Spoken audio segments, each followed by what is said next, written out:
Okay, welcome everybody to this session of biodynamic farming. Today we have Philippe Coderey coming all the way from California. He comes from a long family of grape growers and winemakers since the 11th century. He's worked with and learned old traditional ways with his father and family elders on the family vineyard. He attended viticulture and enology school in Provence and finished an enology education at the University of Dijon in Burgundy. After poisoning himself with pesticides, he went and got 3 years of training with biodynamic agriculture in Pennsylvania. He has worked in such appellations as Hermitage, Côte-Rôtie, Saint Joseph, Cornus, Châteauneuf-du-Pape, Benalis, and Collier. Since 2011, he has consulted independently with various vineyards in California. In 2017, he began collaborating with the Chamber of Agriculture in Burgundy, France, where he gives classes and workshops to the local estate viticulturists and wine producers. Lately, he has extended his activity to several other regions of France. Philippe, it's all you. Hi, well, first of all, I want to thank everybody for being here. And also, thanks to the team to put my presentation together. You've been a great help. And it's a pleasure and honor for me to be here today. So, in my biography, you heard that I posed on myself, and I think it's always good to, when we talk about biodynamics, it's always good, to know why somebody is going into biodynamics, because so many terrible things are being written or said on the internet or in books or, all over the place. So personally, it's like Mitch was saying, I was working in Switzerland and I was selling, pesticides, herbicides, chemical fertilizers, and I did that for 4 or 5 years in Switzerland. And just the fact that I was actually loading and unloading trucks and delivering, the material to my clients, I posed on myself, So I went to see a doctor, and he told me that I had to stop doing that because I wouldn't reach 40 if I would keep on going.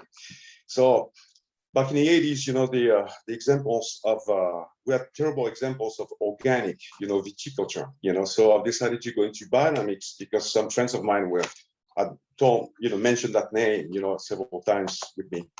So I got into biodynamics because I poisoned myself, and I thought that if I was poisoning myself, I was poisoning everybody else with me, the people using the pesticides and spraying them on the land, on their vines, and it goes into the water and everything. So now let's get into biodynamics. So usually what I do, when I give a class like that, I talk about biodynamics, but I try to also connect it to the ancient, traditional agriculture, because 99% of it comes from the past and is not new, as a lot of people think. Okay, so in my opinion, there are 4 kinds of agriculture. The first one is a traditional one, and it's based on empirism, experience throughout time. Okay, and about 150 years ago, another kind of agriculture has been introduced that we call conventional agriculture. So the basics of conventional agriculture is actually to feed the vines with soluble salts. Okay, and at the end of the day, it's like after 100 years of that, it's like you can compare it to hydroponics within the soil. That's my humble opinion, especially in California here, where we use a lot of pesticides, herbicides. We use a lot of fertilizer and a lot of irrigation water. Then you have the organic one. In order to be organic, technically, you can just replace the synthetic molecules that you've been using, and you replace them by organic molecules. So that would be, a low-end organic, but you can become organic like that. But of course, a lot of people are doing a better job than just that. There are different kinds of organic. Some of them are very close to actually biodynamics because they've been using, the influence of the moon and all those kind of things, and they keep on cultivating the soil, at the right time of the year. Then the only thing that they're not doing is add the preparations that we do use in biodynamics.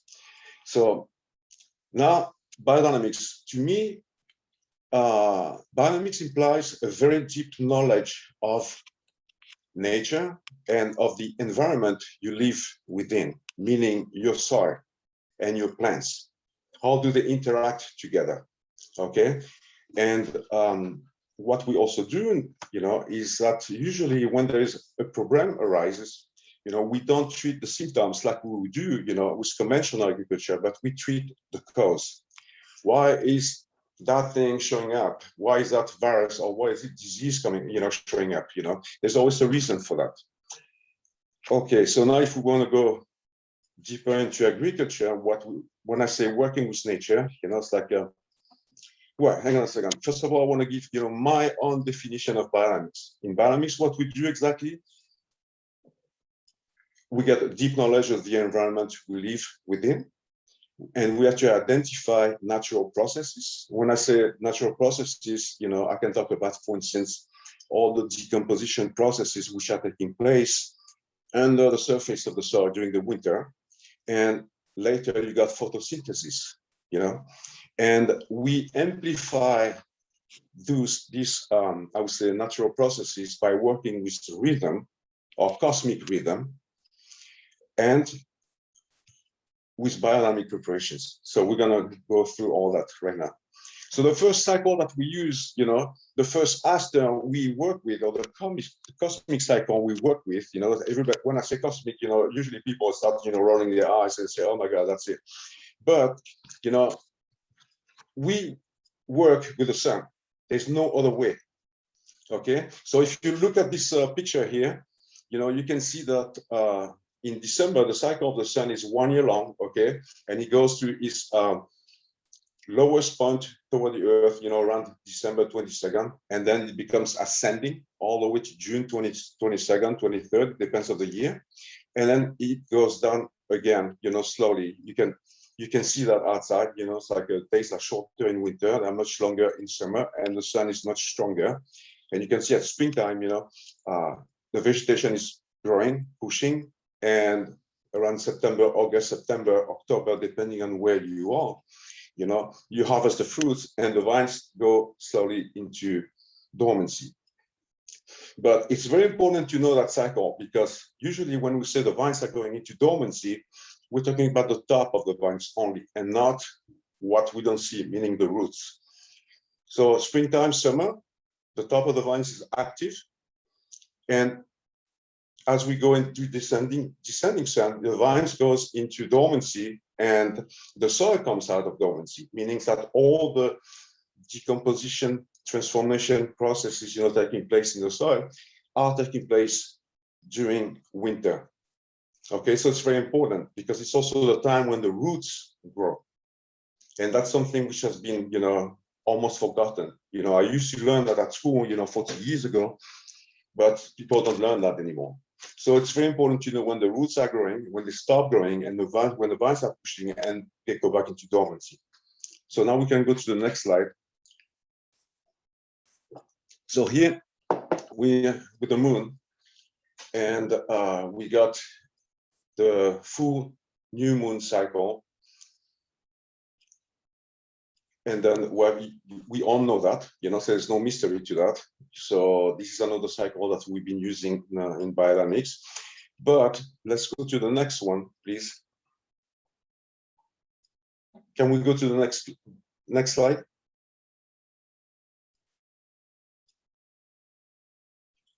Here we go. So that is the cycle that we use, which is another cycle, which is also 28 days and a few hours long. The first rhythm of the moon, which is the waxing and waning moon, is also 28 and a few hours long, but they are not synchronized, so they are a bit separated from each other. But this is the one that we're going to use in biodynamics usually because it gives you the apogee of the moon, meaning the highest point in the cosmos or in the sky, and the lowest point of the moon. Between the highest point and the lowest point, it gives us, it's the moon is descending, and then between the lowest point and the highest point, it's ascending. And why do we use this cycle here? Because it's synchronized, with the constellation that you see on the outside. Okay, so there's a lot of discussion about, the constellation. Do we use them? Shouldn't we be using them? Well, that depends on what you're doing and what kind of plants you're cultivating. Okay, So usually when you work with vines, you know, we can be 30, 50, 70, 80, 100 years old, you know, you can work with that, but you want to work with the greatest and the longest cycle, which is the sun cycle. Okay, and the shortest the lifespan of the plant you work with, then you want to work with the moon. We go back to that, you know, when we talk about the calendar and how to use it. Okay, so the natural processes, well, I said that the soils are active in winter. Okay, so usually, you know, when you put your compost in November, December, you come back in April, there's no more compost, it's been digested, it's been transformed into humus and nutrients available for the plant, you know, when it's going to start pushing and growing. So that's one of the natural processes. And then you got the photosynthesis. Okay, so you know the role of photosynthesis. The plant is pushing, it's green, okay, and it's transforming sunlight into carbon and support the growth, first the growth of the plant, second the fruit and, you know, the ripening of the plant, and third, you know, after harvest, you know, the plant keeps on photosynthesis until it loses its leaf, and all this carbon, you know, and sunlight are transformed into carbon and actually sugar that goes into reserve into the trunk and also into the soil, and is released to the, you know, in the soil through the roots, and we call that exudates. And these exudates are actually sugars that feeds the microorganism in the soil, so they're going to be able to do their job throughout the winter, you know.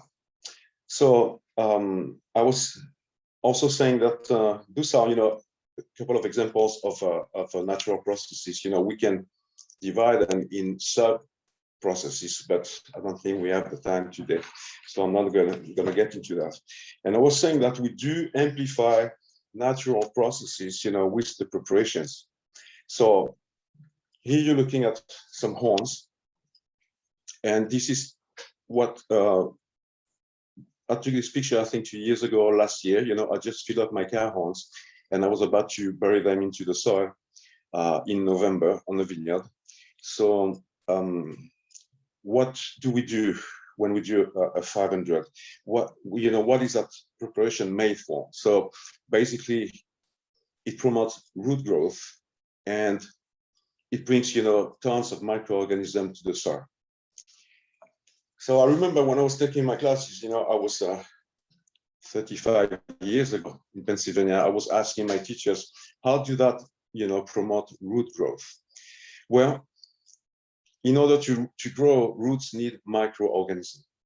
Okay, so they work together. A root cannot grow if it doesn't have any microorganism, because it cannot feed, you know, if there's no microorganism. You know, the vines actually, they need this microorganism, you know, to transform everything and make them available for them. So this is one of the preparations we do. You know, it goes into the soil during the winter. Why during the winter? Simply because this is when the soil is active and everything is taking place. You know, all the transformation and all the digestive, you know, processes are taking place. So you put, you know, your 500, your carons full of cow manure into the soil during that period of time. So what's happening here is that every physical process is actually supported by an energetic one, you know. So what we're trying to do here with the cow horns is to amplify this natural processes taking place of digestion, transformation, and impregnate, you know, the cow manure which is in the horns. So basically, we're doing a micro compost within a cow horn. So when we talk about cow horn, you know, lots of people are smiling, and a lot of people call that voodoo or whatever they want, you know. But the truth is that we've always been using cow horns in the old world, you know, for different purposes. For instance, if you go to countries like Georgia or Moldova, you know, under special occasions, you know, they still drink their wine in cow horns, you know. The Vikings, for example, to take just one example, were actually drinking a war beverage in a car horn before going to war, you know, and they were not using car horns because they couldn't make a glass, you know, or another kind of container, but it has a particular purposes. Now, if you take a car horn and cut the tip, you know, and use it, you know, to listen outside, you would realize that the sounds are amplified. So my personal opinion, my humble opinion, is that we use the car horn to amplify the natural processes, you know, the energy supporting the natural processes within the soil, and all this energy goes into the soil, into the preparation. Okay, so we can go to the next slide here, please. So we're talking about microorganisms. Look at this one here. It's covered with fungi. You know, so we know that in the soil, you know, there are microorganisms, there are bacteria, and there are fungi. So this is a typical example. You know, like the horn was getting digested here, but you can see that population is huge. Can we go to the next one, please? Here we go. So here I removed the 500 from its horn, and this is what you get. You got fungi everywhere. So we can see the fungi, we cannot see the microorganism, but in order to know what's going on within your prep, so where you can send a sample to a lab. I think that we have a picture further, a little further. Here we go. So that was 2 years ago. I wanted to know for myself, you know,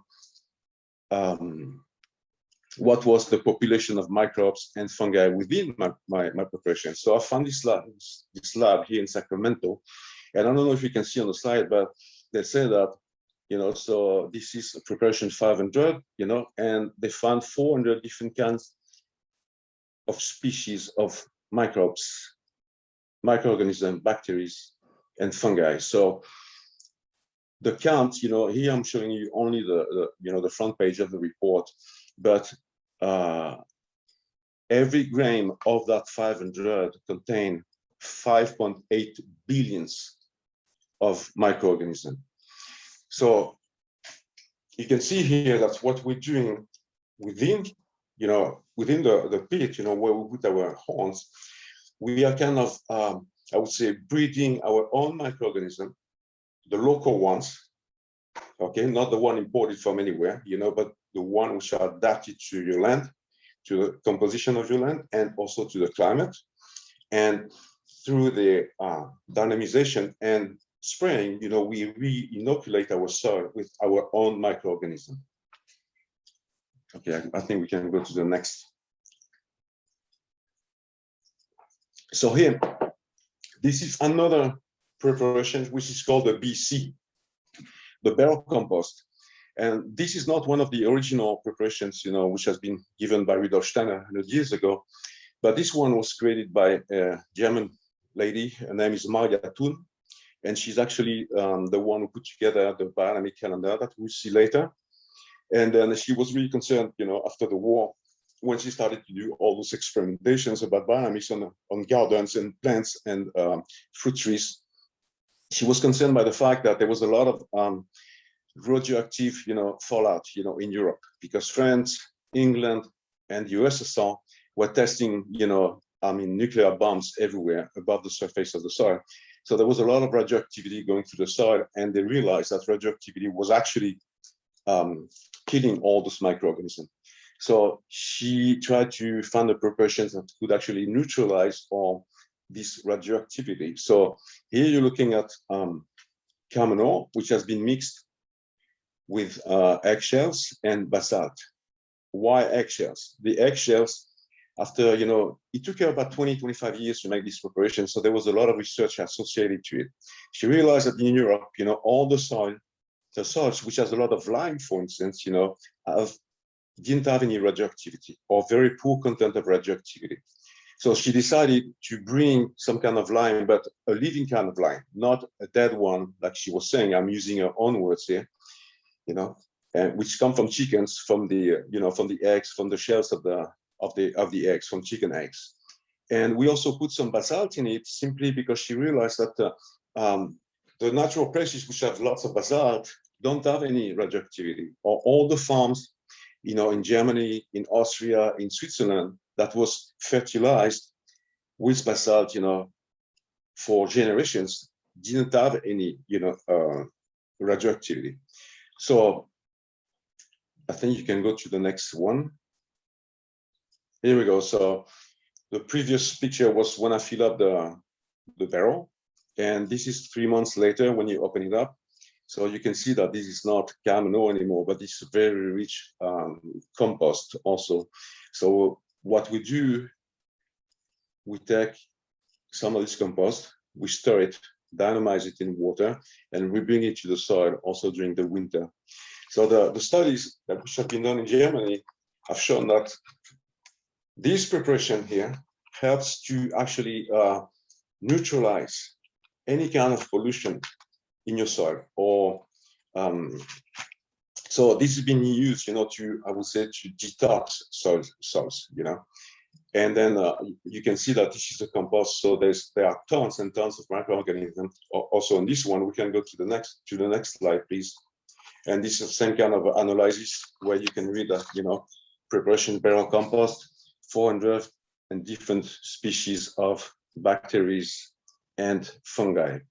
So this is, to me, lots of funny things have been told about biodynamics. Sometimes it goes into spiritual, religious, or occult, things. And then to me, being a vigneron or vine grower for so many generations, I'm not going to say that there's no spiritual side to farming. I'm not going to say that. But my interest, as a vigneron, is actually to make the best wine possible. And in order to make the best wine possible, I realized that I have actually to work on my soil, make my soil, rich and alive, or at least healthy. And plants will become healthy if they grow into a healthy soil. And for decades, that the microorganisms have been totally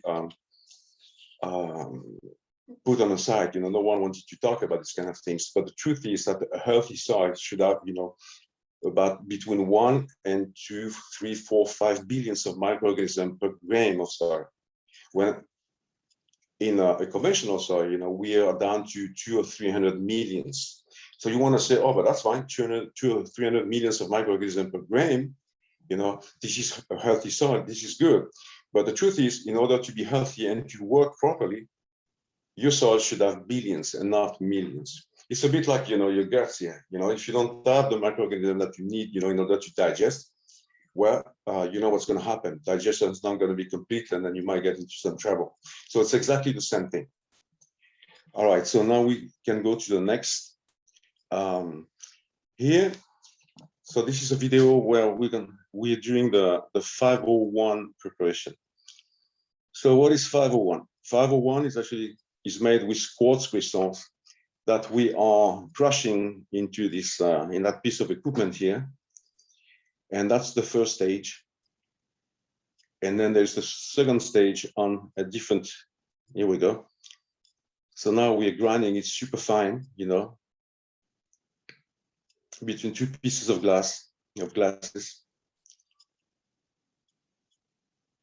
And that 501 is going into horns, same thing. So you have to mix it up with water. So it goes all the way down to the bottom of the horn, and it's going to dry up. And next slide, please. Here we go. You bury it, but this time we're not going to bury it in winter when the soil is active. We're going to bury it in summer. Why summer? Because it's when the sun, is the strongest. And this preparation here is connected to the sun, what's above the surface of the soil, when the two first ones were below the surface of the soil. So there's a balance between above and below. And this is the result, the finished product. We call that the 501 preparation. And this is what we spray on vineyards. I think that there's a, here we go. So you can see that this is the end, certainly in June or May in California. So you make a very fine mist and you spray this one on top of the canopy. Can we go back to the 501, please? Okay, thank you. So the 501 is made with quartz crystals, and quartz crystals is silica, 100% silica. So what do we use, silica? Well, I don't know if you got a beach next to where you live, or if you've been to California or anywhere else on the beach at the same spot in January and in August. In January or February, when it's colder outside, you remove your shoes and you walk on the beach, which is made of sand, okay? And you're going to realize that actually the sand is colder than the temperature is, because the silica will absorb soil and store it, the cold, and store it. And if you go back to the same place in summer, if it's 90 degrees or 100 degrees, you're going to realize that actually you cannot step on the sand, with your bare foot because it's too hot. Because the silica will, in that case, store heat. So we use the 501 as a. People think it's always, when you use 501, you're bringing more photosynthesis. Actually, it's not the case. In my own, humble opinion, and what I've experienced throughout the past 35 years, 501 is a regulator of photosynthesis and sunlight. And the regulator is not always up and more, but it can go down and less. Okay, so that's the reason why we use that thing. It's like when if you got too much sun, for instance, and the vines are going into sun stress, water stress, if you know how to apply that, you can pull them out of the stress. And what I want to say, I've been experimenting with that in Europe, in France, where we do not irrigate. So it makes a big difference because the vines have much deeper roots and they're able to pick up water, further deep in the soil. When you irrigate your vines, I think that the result might be a little different. So I wouldn't recommend doing that, to pull the vines out of water stress, for instance. But this is what I've done. And if your spring, is too cold or there's no sun, not enough sun, you can actually spray that. You can see, in that picture here, there's no sun. It's early in the morning, but I think it's around 7:30, and the sun is not out yet. So in that case, you are bringing more sun to the plants. They're gonna come out they're gonna keep growing normally, in spite of the lack of sun. And I don't know if you have that in Arizona, but in California, when I came here, I discovered, something I never heard of before. It was they call that the spring fever. It's when actually the temperature is warm, the birds are pushing, but the soil is still too cold, and the roots are not, picking up, the potassium from the ground. So all your leaves are kind of discolored, and they are on the yellow side instead of being green.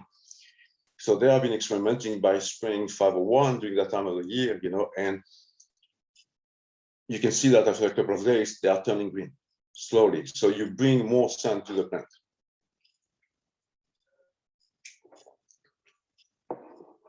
Okay, so now we go into the compost preparations. So with the compost preparations, it goes from number 502 to 507. So the first one would be yarrow. The second one would be, so this is yarrow flowers. And then we can go to the next one. This is chamomile. That's, preparations 503. And then we can go to the next one. This is nettle. I grow a lot of nettle, to make the preparations here in California. And this is dandelion. That's 506. And then, so can we go backward a little bit? Thank you.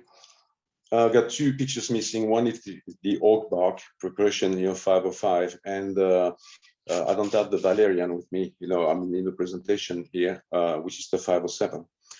So when we use these preparations, it's not easy to talk about these preparations because their concept is not as simple as a 501 or a barrel compost or a 500. So what I'm usually saying is just what I understand from those preparations. Okay.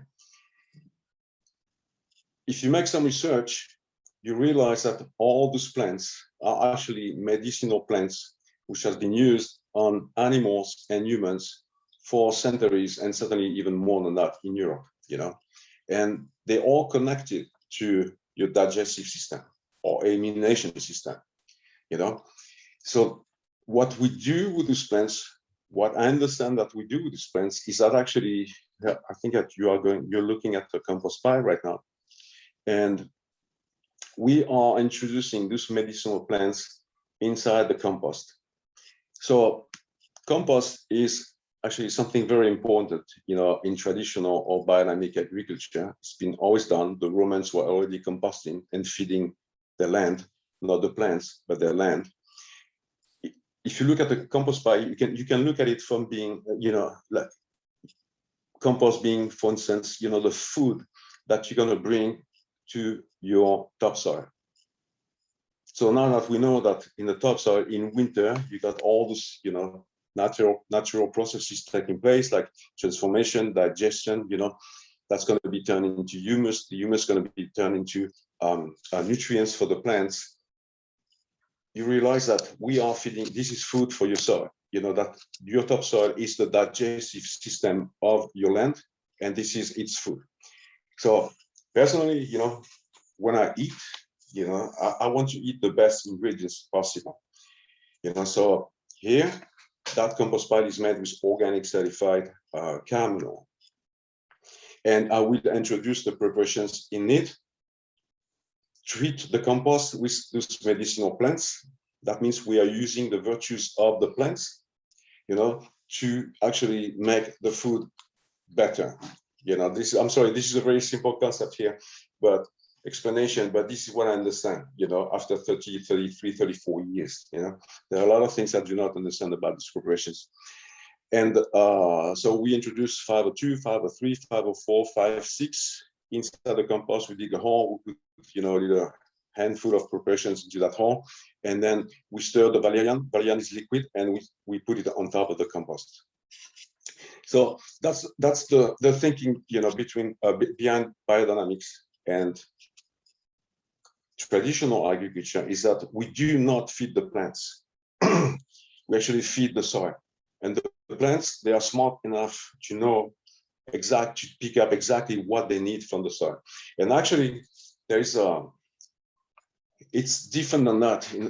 They don't even know, but they are feeding the microorganisms which are transforming the soil and making the nutrients available for them. There is a symbiosis between the plant and the microorganism.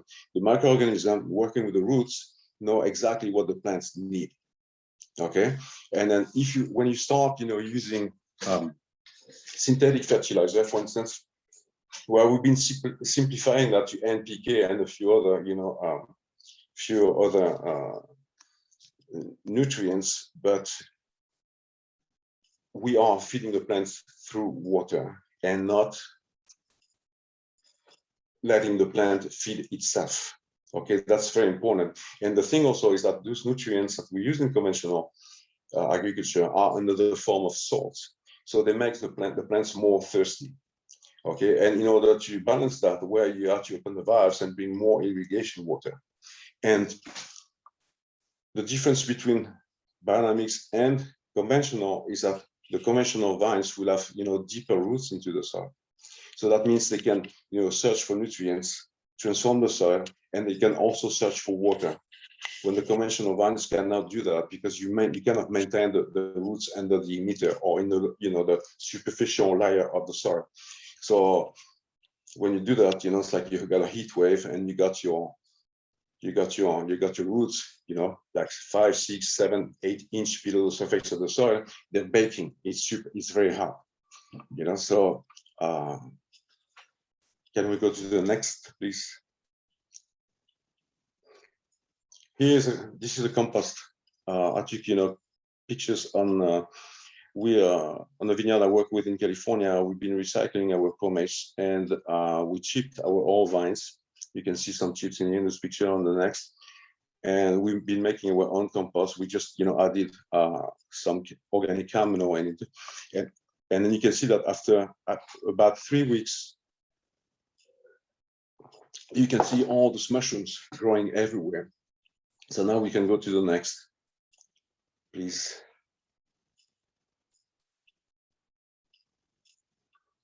On this one, you don't see mushrooms, but you can see the green stuff here.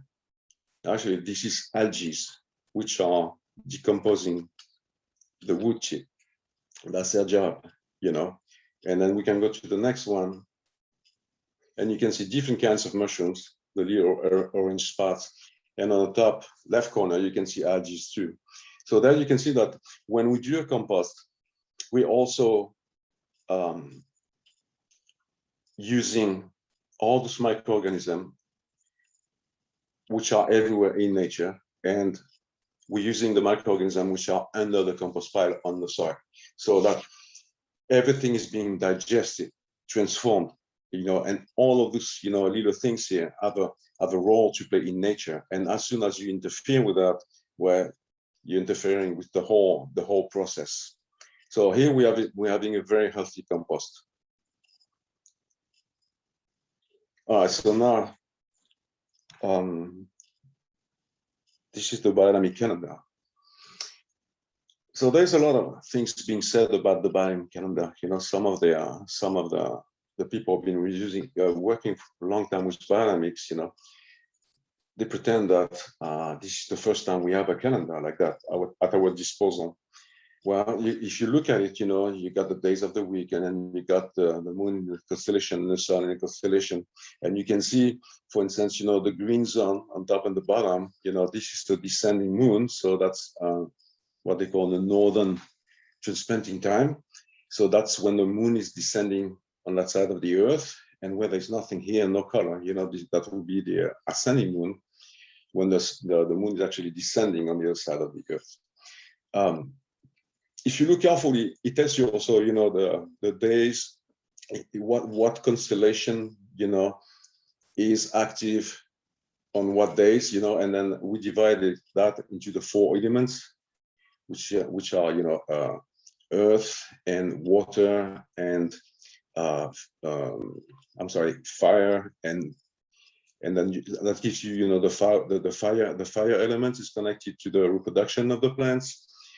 Then you got the flower, which is, and then you got, you know, water is connected to the growth of the plant, so that's why we call that a leaf day, for instance. And then you got the root element, or the earth element, connected to the root. So now, if you go to the next picture, I've been doing a lot of research, you know, on calendars, and unfortunately for, you know, in English, you know, I have found only this one, which is North Agriculture Almanac from Lancaster, Pennsylvania. I used to, that's where my school was, you know, just between Lancaster, the Amish country, and Philadelphia.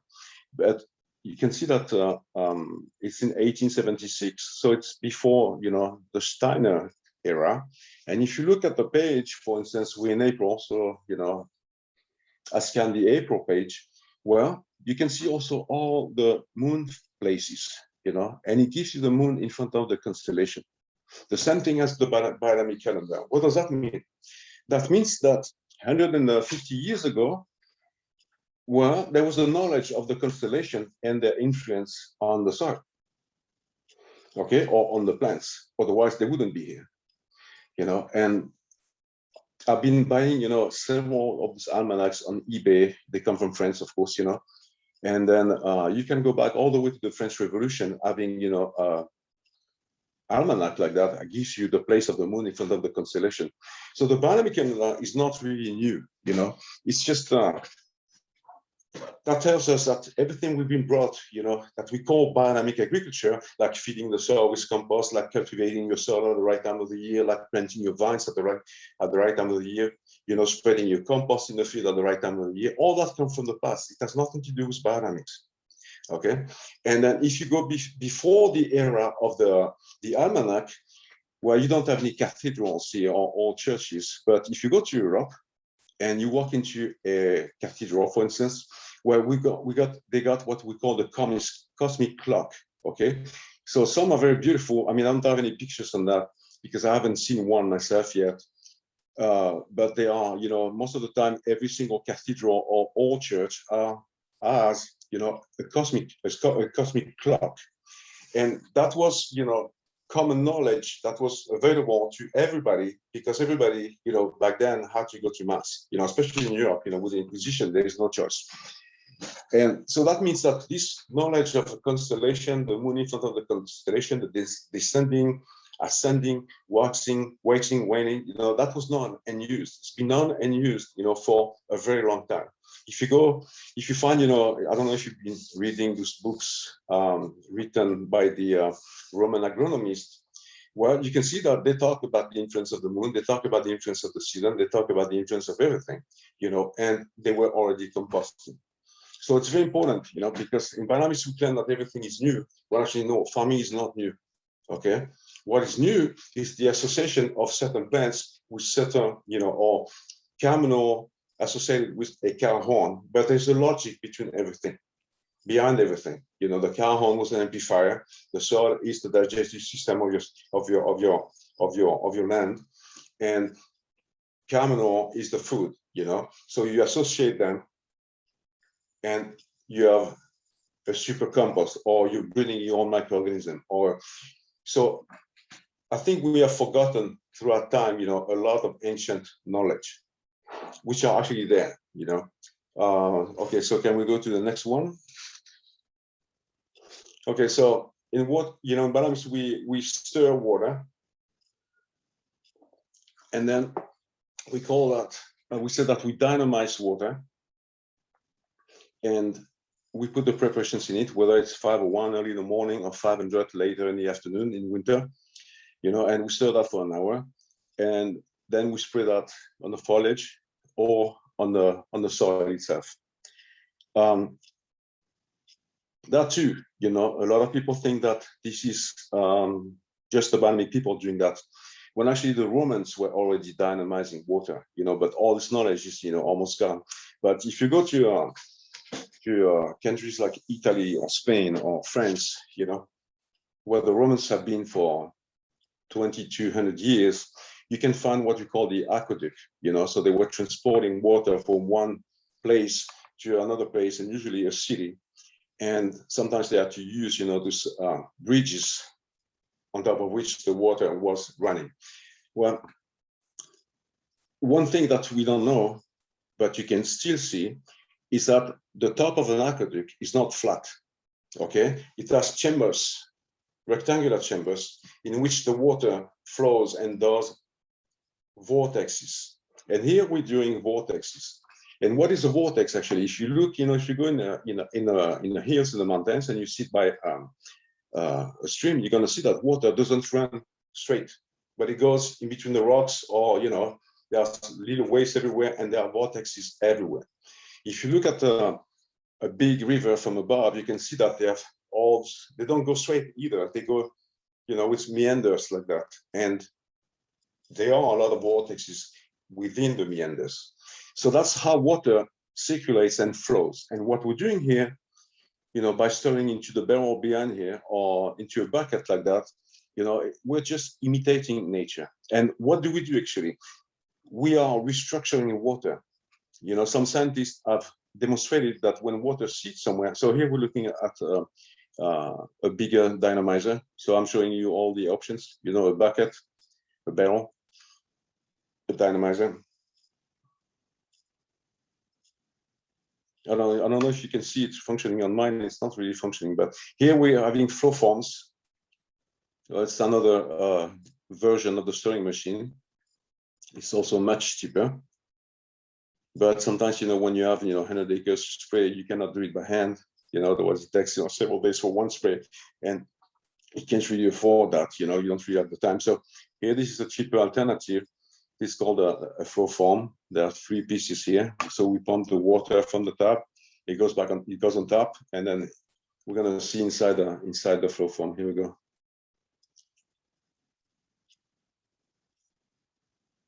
I don't know if you can see it. Mine is not really functioning, so you don't really see the water flowing.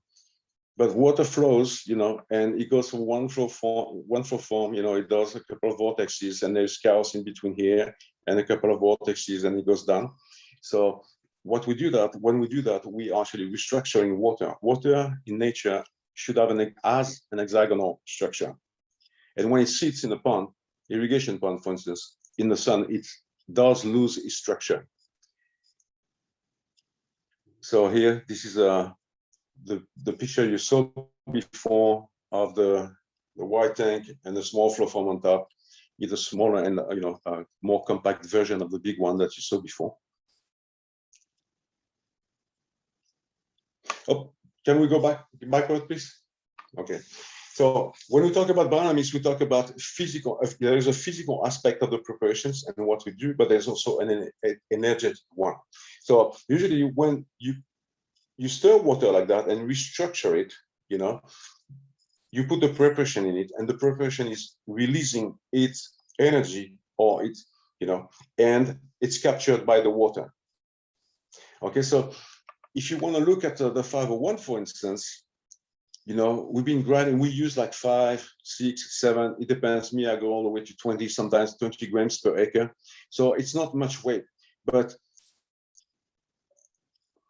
silica has a very, has a very large surface. So what you do, there's one physical aspect where you are, spraying on the leaf all those tiny, tiny, tiny pieces of 501 of quartz crystal, which are going to amplify, photosynthesis.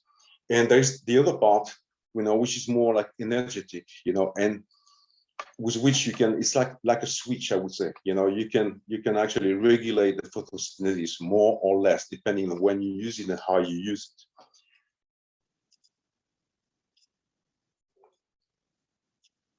Okay, I think we can go to the next.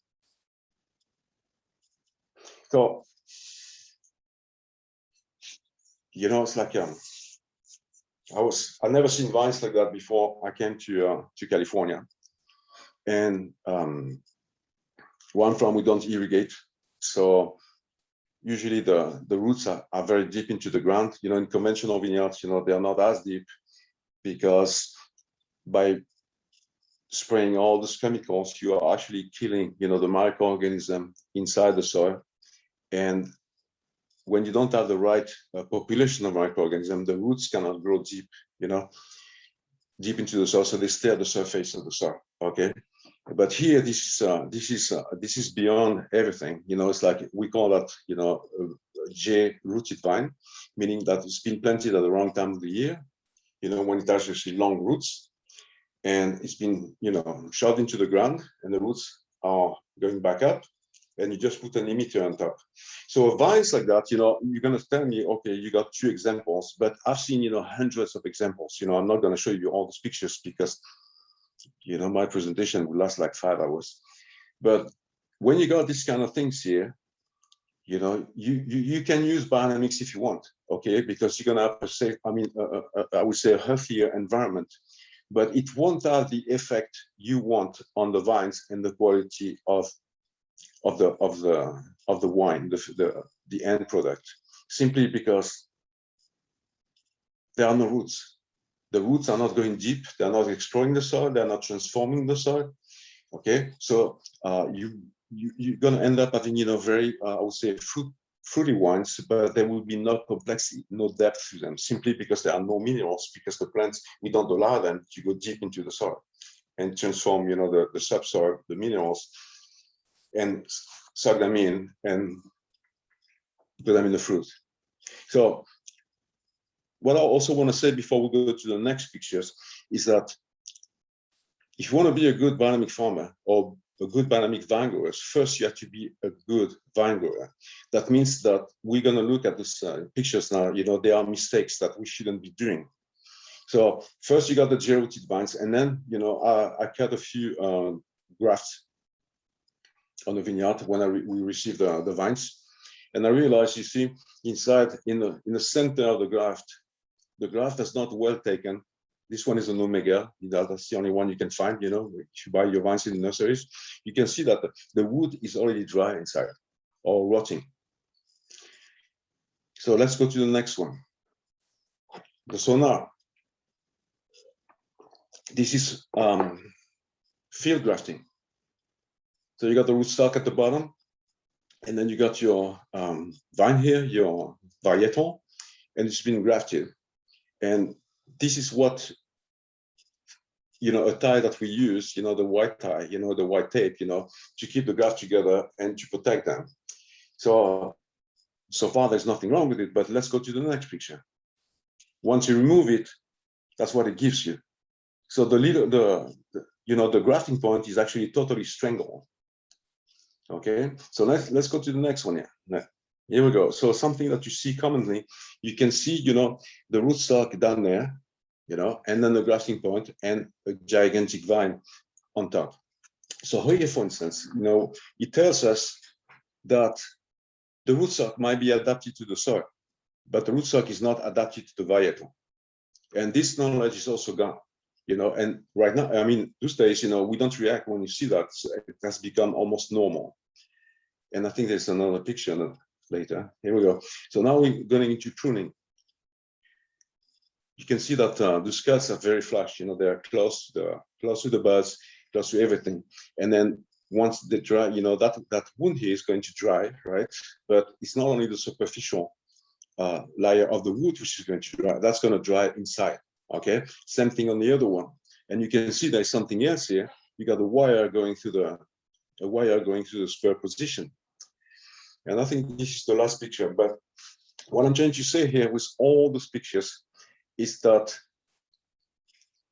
we are preventing the water from the soil to be pushed, to the buds and feed the canopy.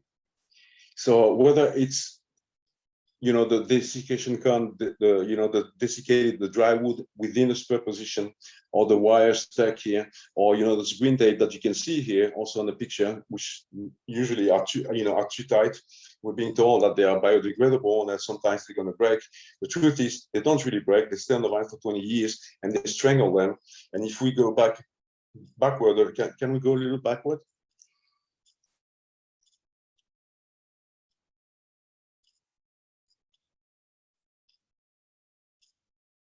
Here we go.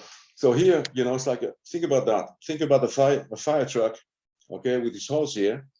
And then his own hose is fed, by a garden hose. That's exactly the same thing, So you can see where I'm going to is that whatever we do, whether it's pruning, whether it's grafting, whether it's dyeing, or whether, we are preventing the vines from picking up the water in the soil and push them up to the birds and to the canopy. It's like everything we do slow down the sap and make it more difficult, for the plants, to push water, pick it up, and push the sap within the trunk all the way to where it's needed. So you can do biodynamics, but